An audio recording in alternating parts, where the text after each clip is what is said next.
What's up and what's happening, TPE fam? We're back with another episode of the Pivot Experience where we have a very special guest. Today we have Michael Laidler on our show. Michael is a father, he is a best-selling author, and he is a professional speaker. I'm so excited for Michael to share his wealth of experience, being that he has spent several years in the law enforcement arena. I'm sure Michael has a very special perspective to share with us, and let's dig in and let's enjoy this episode. Take this, my love, All right, what's up and what's happening, TPE family? Up next, we have someone that I have met on on unconventional means. And you talk about the power of a relationship. You talk about the power of keeping your brand forward. I met this young man indirectly by a mutual acquaintance that we have. We get our haircut by the same gentleman here in town. And just so happened that this gentleman is a John C. Maxwell certified speaker. He is also a YouTuber, has a very robust LinkedIn presence. And these are just things that I've gathered off the cuff in the limited time that I've known this gentleman. But me and him had conversation and we just had to cross paths. We had to make this intersection happen. And I am excited to have on TPE today, Michael Laidler. And I'm going to call you Mike. But Mike, how are you doing today? Man, I'm so excited. I'm happy we did meet, like you said, by a mutual acquaintance. And I think that it was fortune and good timing that he brought us together. And I think that it's gonna work out really well. Yeah, man, I definitely agree. So, we just recently met. I got some light history on what your background is. I know you're in law enforcement. I know you're a speaker that travels the country, man. But could you tell myself and the audience, man, who are you? Who is Mike? Well, great question. And I'm gonna start off by saying that first and foremost, I'm a father. Out of everything that people can read about me on LinkedIn, YouTube, Facebook, IG, whatever, at first and foremost, I'm a dad. And I have one son, he's a junior, and that's what drives everything I do. Now, obviously, my mom, she's brought me up and allowed me to do some of the things I've done. She showed me what passion is, she showed me what opportunity is, but at the end of the day, I am a father. So after being a father, then let's start talking about how I got to where I'm at today. And first, it was law enforcement. I've been interested in law enforcement now for, what am I? Late 30s? We'll call it that, late 30s. I think that's the best thing to use right now. But I've been interested in law enforcement since the early 90s. And I know we'll get to that a little bit later. But my current training and experience, I have 18 years of law enforcement. That ranges from being a police officer, a border patrol agent, up to working in federal corrections. On top of that, I do have a professional speaking business where I travel the country talking about self-awareness and leadership development.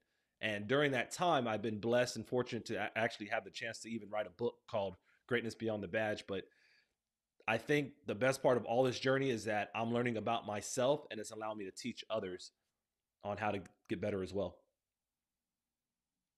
Man, that is awesome. I'm definitely really interested to really just deep dive into just how did you really, I know you said you had an interest in law enforcement, but really what has influenced you to get there? Like, what, number one, what influenced you to get into the career of law enforcement, and what is keeping you around law enforcement? Well, if anybody was born in the late 80s, early 90s, and you had a chance to watch TV, what brought me into law enforcement, the initial drive was the O.J. Simpson trial.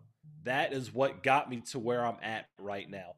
It was just something about how the LA police and the chase and the trial, it just created this fire in me that I was like, man, when I grow up, I want to be a LA police detective. That's all I can think of. I wanted to work in the homicide department. What all that meant at 5 and 6 years old, I had no clue. But from that point forward, that's where the fire started in law enforcement. And then, like other people, I've done a little bit of work in high school. I took classes there. Then I get to college. And at 19, I was very fortunate to actually start in law enforcement. And that's when it officially began. Now, what keeps me there are the people. I can't tell you that dealing with criminals is fun. Not being home with the family, being in stressed out environments, that's not really fun. But growing and developing people is what shifts. After 18 years, we've all learned a little bit in our lives, and now I'm at the point to where I'm able to spread that influence to others, and I'm able to build people up based on 18 years of law enforcement experience. Well, I think you may have partially answered the next question, but I mean, I'm just definitely just, I think I can identify, and I think this is a big lesson for the people who are out there listening. No matter what it is that you're doing, there's always an opportunity to influence and develop other people. And I think sometimes we limit ourselves in the capacity that we can help other people grow. You can help people grow in many different arenas. Whether that's law enforcement, I'm in food service. Just it doesn't matter what end of the spectrum you're on. You can definitely impact people and grow them. And so, like I said, I think you partially answered this question a bit, but I'm going to ask it anyway. What role do you think that law enforcement? Well, I guess you need to define what is your leadership style, and then how does law enforcement impact that style? Fortunately, over 18 years, you meet a lot of people in your life. You meet a heck of people, just like even in the food service industry. But on top of that, you usually meet people on their worst days. And that's what sucks about the job. But it does grow you as a person because you learn a lot about conflict management early on. And from my experience and the way I've studied and things I've learned over time is that because of some of the things I experienced 19 years old up till now, it has actually allowed me to be more adaptable. So when it comes to my leadership style, I have a blend of style, but long story short, I am a servant leader. I'm putting people first. I want to see them grow because I understand that the more people I build, the more people I grow, the more I have the opportunity to make people better overall. And I think just being in law enforcement, dealing with all types of people up to this point, really set the tone for that. And anybody that's in law enforcement or anything that has any kind of stress management involved in it, you know how many different people you deal with on a day to day basis. Absolutely. So I guess I kind of want to sit on two things that you brought up in that response, and thank you for that. Number one, could you talk about the you said being agile, the agility, the ability to be able to pivot, as I would like to say, and not to kind of plug there, but just that ability. How important is that in your line of work? I mean, particularly in the context of, I'm sure there's days where there things may be calm, and my definition of calm versus your definition of calm might be vastly different, just given your experience and what you do. But in terms of, like, give me an example, if you can, of a time when you had to, like, snap out of a way of thinking and pivot into something else, or be agile enough to be able to snap into a different way of thinking or a different style of leadership. I don't know if that's a fair question to ask off the cuff, but just kind of, when's the last time you had to pivot? Well, in leadership, I think I pivot once a week, to be honest with you. And you deal with so many different personalities, even in some of the roles I deal with. I mean, I can go speaking engagement next month and I don't know who I'm going to deal with. I actually made a comment at a conference a couple of months ago, which I didn't mean in any kind of negative way, but the way the person took it, he thought I was being derogatory, or not derogatory, let me take that back. He thought I was insulting in company without knowing all the facts. And when I explained to him my perspective, it changed a lot. But it takes time to realize that not everything you say people are going to understand because based on their experience, based on whatever they've gone through, they hear one thing and it triggers another. And I think being in law enforcement, you deal with so many different people, just like once again the food service industry, that you learn to adapt quickly. You learn how to hear something, you see what happens, based probably like me, I put my foot in my mouth in that particular situation. And then you realize, okay, how do I back out of it? How do I make it right? And I think that in leadership, one of the biggest things you have to understand is that you're going to deal with so many different people that you have to understand when you have to take that step back. Because being a leader, you don't have to win all the time. That's that's sometimes I think when people get into the role, they're like, okay, I have to come up with the solution. No, you have to come up with options. You have to be able to understand where you sit in the equation, but that doesn't mean you are the right option. And I think that that particular situation a couple of months ago, um, it didn't really. I'm not going to say that it was challenging because I'm always questioned about things I do.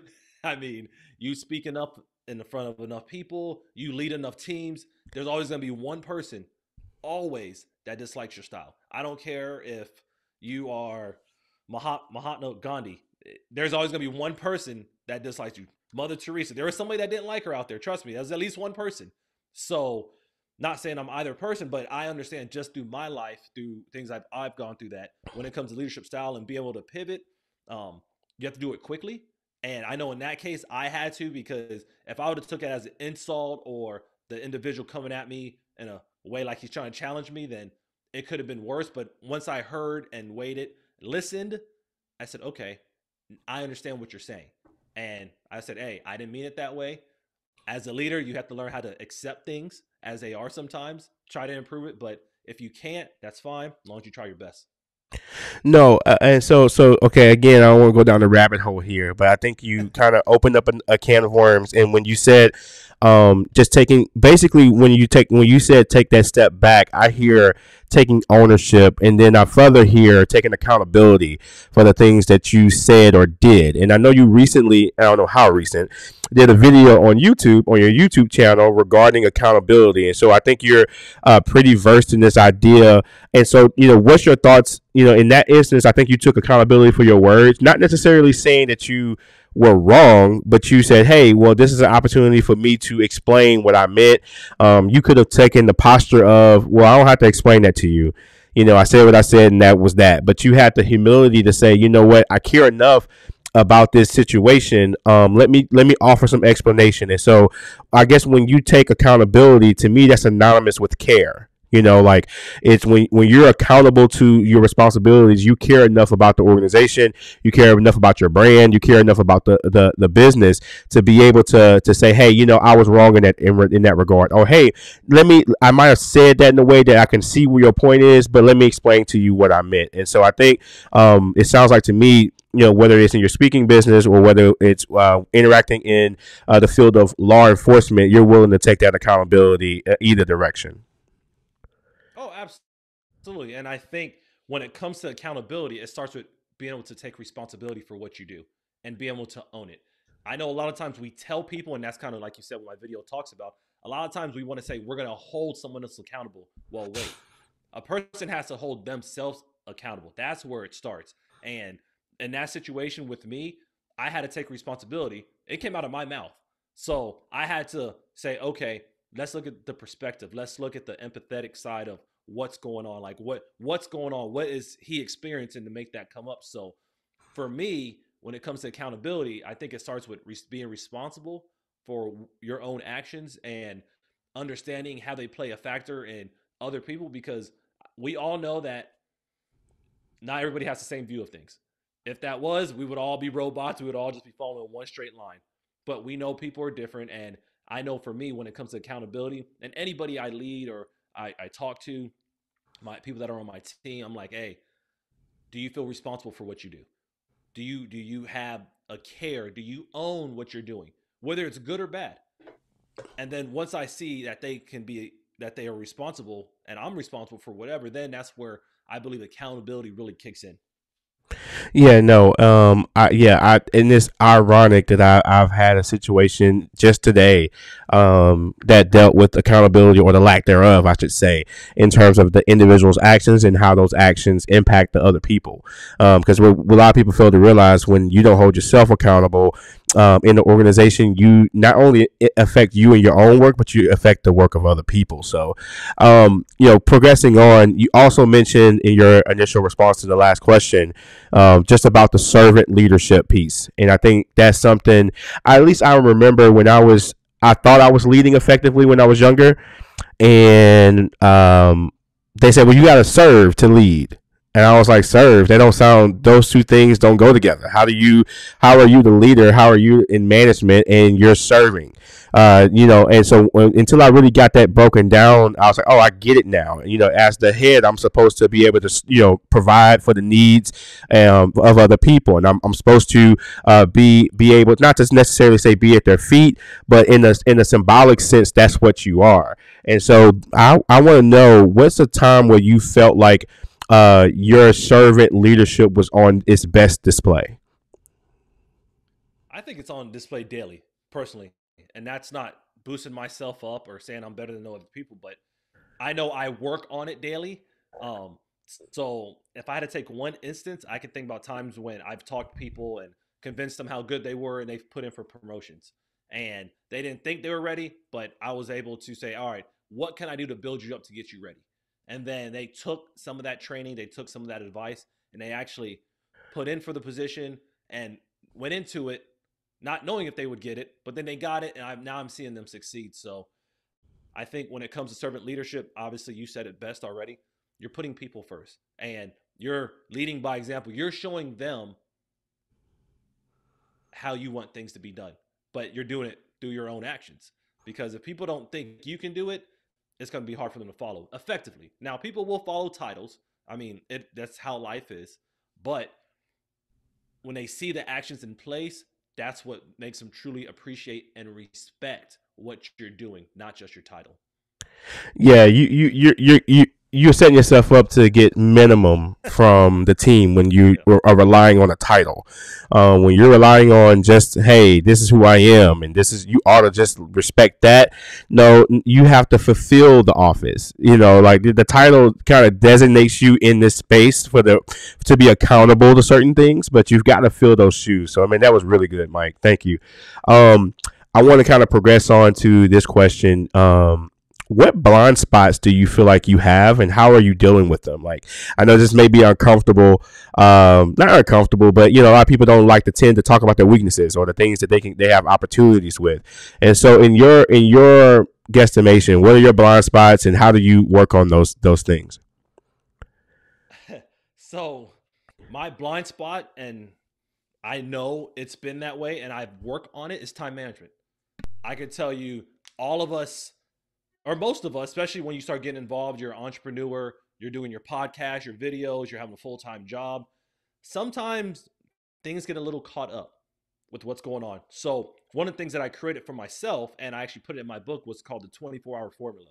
And that's no plug to go get the book or nothing like that. But things I do, I know based on my actions, I need help with. So, the reason why I built that particular concept was because I was trying to control my own time.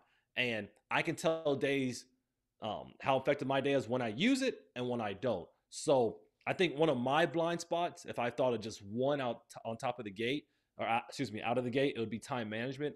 And I think that's just because I put a lot of irons in the fire. I'm very curious. My Clifton strength says that I'm a learner by nature. And when you learn a lot, you do a lot, and you find yourself having a plethora of activities going on at once to where you're like, okay, I'm doing this at 7:30. I'm doing that at 8:30. Oh crap, I forgot to do that at 8:15. So I think one of my blind spots, at least in even leadership, is time management, because sometimes I don't take as much time with my people as I should. I don't take as much time as I would like with clients. Um, like I'm thinking about stuff I have to follow up on now that I should have followed up on last week. But it is something that I do work on, because I know it makes me more effective as a leader, because there's a lot of things that go on, but it's about how you manage it, and how you grow from it. Man, I think you definitely hit the nail on the head. I think we share that blind spot. You know, I don't want to say I say yes to too many things, but in terms of other people asking me things, but I say a lot of things. I probably tell myself yes too many times, in terms of just that time management piece. And I think you said something that's kind of poignant that we kind of skipped over a little bit. And you said that, hey, I notice how effective things are when I use this system versus when I don't. And I think a lot of times people look at systems and they think they are not effective. It's not that the system isn't effective, it's just that, are you using the system consistently enough to see the impact? And so I didn't want to brush past that. I mean, I think you didn't realize, you know, how powerful that statement was, because I think a lot of times people read books and they get help from different arenas, but then they say, well, that's a scam, or that's ineffective. Like, no, did you walk it out? Did you give it a chance to be effective? Did you give it a chance? So I think that's awesome. But yeah, that time management piece is hard for me, especially with this, like, recording. And then, you know, I don't say I'm a one man show, but I do a lot of my own editing, and I know we talked off mic, and I know you said you got a team and you have resources that you leverage for a lot of your content. But I guess for me, positionally, I kind of want to know what I'm looking for, So I try to take on the response. I'm not saying you don't, but I know I kind of enjoy that part of the process. At least right now, I'm kind of early in this speaking piece. Maybe talk to me 12 months from now. I might not even want to do any of this anymore. Like not the recording piece, but the behind the scenes things. But no, just managing that time. There's a lot of times where I want to get more content out, and I don't because there's other leading priorities, work, family, work, different things that kind of pops their way in. But no, thank you for that. Now, what do you think are the things that you're strongest at? Like, what do you think if I had to pick, you had to pick one or two things? What do you think that your strengths are? I bring energy to everything I do, and I take it serious in a sense of I'm gonna finish it. I'm gonna give it my best, and if I don't, I'm gonna let you know, and I'm gonna try to figure out how to go better from there. Now, when it comes to that kind of strength, I know that's what kind of leads to the other side of time management because I'm like, hey, I know I need to give this all, but then I find myself saying yes to too many things, and then I kind of get into that circle, and you're like, oh man, I was supposed to do this. So I think one of my strengths is that I'm very loyal. I am going to put the effort in. I mean, that's kind of how I grew my business to where it's at today. You talked about me having a team. 12 months ago, I did not have a team. And it's not that I couldn't afford one, but I didn't think I was ready for one. And it wasn't until I started realizing that I had to scale up. And without that scale or without the people around me, I can't scale like I do now. Go ahead. No, no, no, no, no, no, no, no, no. I would just more so say I think you are. I think that's where I am. You become your own bottleneck. You become your own worst enemy when it comes down to growth. Like, yeah, you're wanting to wear all these different hats, and again, not that you can't afford to get a team of people to do certain things. It's just that, hey, my little show is that really in a position to where I need to hire somebody to edit, or I need to hire somebody to do social media, and I think again, if I'm wanting to scale up, I need to get to a position, and this is, I think this is applicable to anybody out there. Again, you have to do this in your own time with your own budget, though. Don't just take what I'm saying and try to run with it, and if you haven't accounted the cost for it. But if I want to move ahead, I've got to get to a place to where I'm only doing the things that I'm the best at, or the things that I only can do. And so I think that's definitely something that I can kind of take along in the conversation, because I think that's where that's definitely another blind spot of mine. Just wanting to, I got it, or am I that serious to where I need to solicit the help of someone else? And so, no, man, I appreciate that. That was for me. Thank you for that commentary for sure. And I can tell just in your conversation, I can tell you give your all and you give that energy that you described in your response. Just you are eager. Hey, man, I can, and can we get together between layovers? I'm flying over here. I've got about 30 minutes to an hour. I can catch up with you. And in my head, I was like, transparently, I was like, well, I'll talk to you when you get back, no problem. What I mean? That's what I said in my head. But then when you were like, well, no, I got time tomorrow, and I said, all right, my man is serious. Let's go ahead and let's make that happen. So I appreciate that. And here's my last and final question of this interview, and I've enjoyed my time. I mean, I hope you've enjoyed your time, man. This has been good. What would you say to a young Mike if you go back to where you started your law enforcement career, or you started your journey in this business that you're in? What would you tell yourself? What advice would you have for yourself if you cross paths with yourself, like a younger version of you? Well, growing up, I never had a mentor. I didn't have my father in my life, so I didn't know certain things. I didn't know about the power of mentorship. I didn't understand how aggressive I had to be in my own development. So if I would have met myself at 19, at 20, I would say, hey, get off the TV, get off the PlayStation 3. And I know they have the PS5 out now, but back then I think it was still a 3 and a 2. Get off that. Stop going out to random places and get your head into some more books. Find out how to develop yourself and be aggressive in your growth, because nobody's going to grow you like you. All of the training I've done with the John C. Maxwell, with my virtual studio in here, me building my speaking business, has because I've wanted to go get it. If I would have sat on the sidelines and waited for somebody, I didn't come from that kind of heritage. I didn't come from that kind of bloodline that I had people just pulling me and say, "Hey, why don't you go speak at the Rotary Club, or why don't you go write a book on something?" So if I found myself, I said, "Hey, it's on you to get this process going. It's on you to build your brain up. It's on you to go get experiences, because if you wait, it's never going to happen." So even when we met, I was like, "Hey, what can I do to get on your podcast?" It looked good from what you showed me. I said, "I don't have to wait. What am I gonna decide in 2 weeks? I may not be here in 2 weeks. So I need to get on this now while I can, while I feel good." Same thing. And this is a little side note for people that are especially a little bit younger. Traveling. Do it now. Don't wait until you retire to start traveling. Get out and see the world, because by the time you get in your 50s and 60s, it's gonna be a lot harder.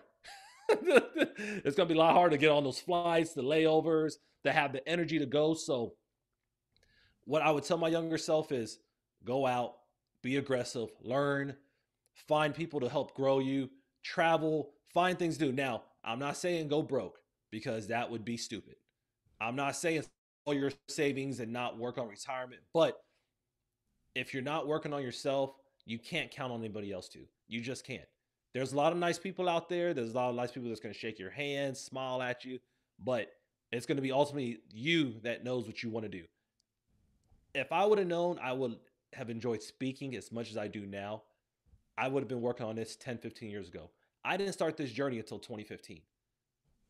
I didn't start thinking about my leadership style. I didn't really start thinking about my presentation skills. I didn't think about having a business. If you would have asked me 10 years ago, I would have never known I would have had a business right now, ever. Not like this. This just wasn't on my radar. But if someone would have came up, or if I would have thought about, hey, how am I going to get to that point? Then it would have been a lot better for me. Like, okay, I didn't know I could be good at speaking. So whatever it is, try to find your passion early. Try to figure out how to grow it. Even if you fail at it, okay, well, you're not good at shooting basketball. Well, go teach about basketball. I don't know, and figure out how to leverage it, how to build that team around you, how to get up there. But it's going to start with you being aggressive. You being aggressive, not me, not your mom, not your PE coach, not your girl, not your fiance, not your husband. It's going to be you that has to be aggressive with your growth. And I think that point when I started to get aggressive with my growth, people started to see a shift in me. They said, "Man, you're really changing as a person. You're really changing as a leader. How'd you become a public speaker? How do you do it?" I worked on myself. I mean, it was no magic formula. It wasn't like I woke up overnight. I was like, "Oh, I can go speak in front of hundreds of people." I mean, it was something that I had to learn on my own. So for those out there that don't have someone just pulling you along, or you think someone will pull you along, you got to go get it, because it's out there. There's a lot of opportunities. I learned last year, I learned in November of 21. If you're trying to get into the professional speaking world, in the US alone, there's 1,500 speaking engagements a day. So think about that. Just picture that number. There's at least one person that's going to speak at all those conferences per day. That can be you. Literally, you have 1,500 opportunities a day if that's what you want to do. If you want to lead, that's endless. Hey, there's always a team to go lead, but you have to be aggressive with your own growth. So that's what I would tell my younger self. Go out there, go get it now. Don't wait. And man, so you said a lot there. You said a whole bunch there, but there's one thing that kind of stuck out in my mind, and I hope I don't come off wrong when I isolate this one thought. You said that, man, I didn't have that imagery of that, wasn't in my bloodline to go do X, Y, and Z. And I think it's so important that I think for a lot of us, some of us are first generation podcasters. Some of us are first generation motivational speakers. Like, there's a lot of occupations that and careers and businesses that we're getting involved with that we didn't necessarily see growing up. It wasn't pronounced to us that, hey, you can go have a show and people watch it and people listen to it. Like, there's just things, spaces that we're entering that isn't of the norm, and so that aggressiveness is very important. I think being aggressive is super important to the context of, hey, if I'm going to do this, I don't have the blueprint, so I've got to catch up. I've got to catch up on learning. I got to catch up on figuring out how do I make a mark in this space. And so I'm so glad you said that, because I think that's important. You know, for me, the entire premise of this show is to help people pivot into their next. And I think people hearing that is, there's gonna be a lot of people who hear this that say, you know what, there is things that I want to do in my life that maybe my mom or my aunts or my uncles, I've never seen anybody, my grandparents, I've never seen anybody do this before, that I am intimately connected to, and I might not have that mentorship that you mentioned, you know, that you didn't have, because a lot of times, you know, us as men, keeping it real, we don't actively go to seek help from somebody, or we don't take advice readily. And so now that you're older and you're able to talk to a younger generation and say, hey, go find somebody, you know, to pour into you for the right reasons, not the reasons that keep you, you know, in trouble, you know. So man, I definitely appreciate you speaking to that, and I can just hear the passion, you know, it's coming from your heart. I can hear, you know, how important your journey is. And you know, you said something, you didn't say it exactly like this, but getting your reps in, you know, working on yourself, you know, knowing that, hey, I'm not exactly where I want to be, but I'm willing to go to practice every day. And I think that's what a lot of people miss the mark is they don't want to go to practice. They want to get out there, and it's the game, and that's not realistic. The reality of it is that we're all going to have to endure our lumps. We're all going to have to endure sacrifices and make sacrifices to be able to get to the things that we want, man. And so, Michael, I surely appreciate you being a guest here today on TPE, where we are chasing progress over perfection, and we're helping other people pivot into their next. I definitely want to connect our audience with, how can we find you? Instagram, LinkedIn, Facebook. What's your website? What can we get? And how can we patronize you? How can we purchase your book? Any merchandise you have? Well, first and foremost, let's talk about my book. I published it in July of 2022. And a funny note, when January of 2022 started, I had no clue I was going to write a book. I was actually listening to a podcast in March of 2022. And that particular podcast talked about the company said they can get you to publish a book within 90 days. And I was like, I love challenges. I love learning. Let me see what it was. And just like we talked about how we met, I was like, hey, I'm aggressive. Hey, I want to learn. If I wait for it, I'm not going to get it. So I joined that particular program in March of 2022. And while it wasn't 90 days, it was a little bit over. I actually published my first book, self-published on my own, in July of 2022. It is on Amazon. It's called Greatness Beyond the Badge, the 3 Key Principles for Self-Awareness. Once again, it's a book about how I grew myself, things that I do on a daily basis, things that I recognize that if I need it, I'm sure at least one other person needs it. So that's probably the main thing you can find as far as everyday product. Now, if you just want to look at my website, you can go visit michaelaidlaitler.com. And I know the spelling of my last name will be in the notes because it is not the most common last name.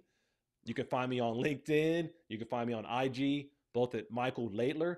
If you look at Twitter, it's Michael A. Laidler. Facebook, Michael Laidler Leadership. So I have a lot of platforms. YouTube page, which you talked about, it's just Michael Laidler, and you'll see some of the videos I put up. But obviously, even if you just want to connect and ask me a question, this is going to be simple. It's going to be michael@michaelaidlaitler.com. So there's going to be a lot of Michaels you can find when it comes to trying to find information on me. But obviously, I would love to connect. I would love to figure out how to bring you into the process of pivoting. So if you're watching this and you want to get with either of us, we can figure out, hey, what can we do together to help you pivot? Because we both understand how the shift works, not just in your favor, but your family's favor, your friends' favor, and your organization. Because when you pivot, everybody else can pivot from your growth.